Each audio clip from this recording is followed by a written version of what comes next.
తెలంగాణలో ఉన్న అన్ని జిల్లా కేంద్ర కార్యాలయాలలో తెలంగాణ తల్లి విగ్రహ ఆవిష్కరణను ఈ కార్యక్రమాన్ని జరుపుకోవడం ద్వారా ప్రజల యొక్క ఆలోచనను దళితులు, గిరిజనులు, ఆదివాసీలు, మైనారిటీల యొక్క ఆకాంక్షల్ని నెరవేర్చడానికి ప్రతినిత్యం స్ఫూర్తి పొందాలని తమ దినచర్య ప్రారంభమైనప్పుడు తెలంగాణ తల్లి యొక్క ఆశీర్వాదం స్ఫూర్తిని తీసుకొని సంక్షేమాన్ని, అభివృద్ధిని ముందుకు తీసుకెళ్లే విధంగా ఒక బలమైన సంకల్పాన్ని అందించాలి అని ఈనాడు మా ప్రభుత్వం నిర్ణయం తీసుకొని ఈ విగ్రహావిష్కరణ కార్యక్రమాన్ని మనం ప్రారంభించుకున్నాం.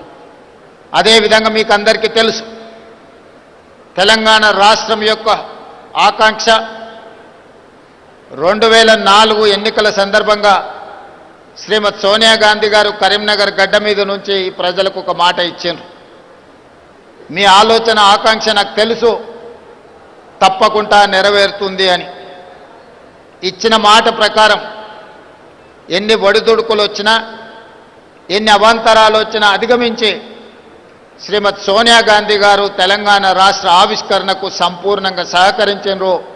ఈనాడు స్వరాష్ట్ర కళ నిజమై ఈరోజు తెలంగాణ రాష్ట్రంలో నిటారుగా నిలబడి సంక్షేమము, అభివృద్ధిని దేశంలోనే నెంబర్ 1గా తెలంగాణ రాష్ట్రం తీర్చిదిద్దుకుంటున్నది.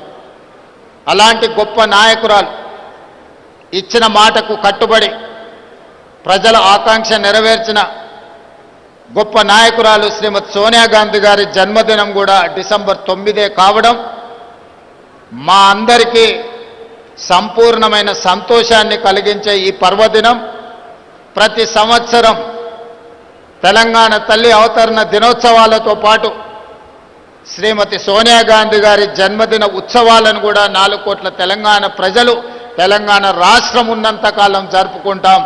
ఎప్పటికీ మా గుండెల్లో, మా రాష్ట్ర పరిపాలన విధానంలో, మా సంక్షేమ అభివృద్ధి కార్యక్రమాలలో శ్రీమతి సోనియా గాంధీ గారి స్ఫూర్తి, డాక్టర్ మన్మోహన్ సింగ్ గారి యొక్క విజన్ ప్రస్ఫుటంగా అమలు జరుగుతుంది. ఈ సమ్మిట్ కార్యక్రమంలో పాల్గొన్న వివిధ దేశాల నుంచి వచ్చిన ప్రతినిధులకు, ఈ దేశంలో ఉన్న పారిశ్రామికవేత్తలకు, ఈ కార్యక్రమాన్ని విజయవంతం చేసిన అధికారులకు అందరికీ మరొక్కసారి తెలంగాణ తల్లి అవతరణ దినోత్సవ శుభాకాంక్షలు తెలియజేస్తూ మీ అందరి దగ్గర సెలవు తీసుకుంటున్నాను. ధన్యవాదాలు. భారత్ ఫ్యూచర్ సిటీలో గ్లోబల్ సమ్మిట్ 2వ రోజు కొనసాగుతుంది.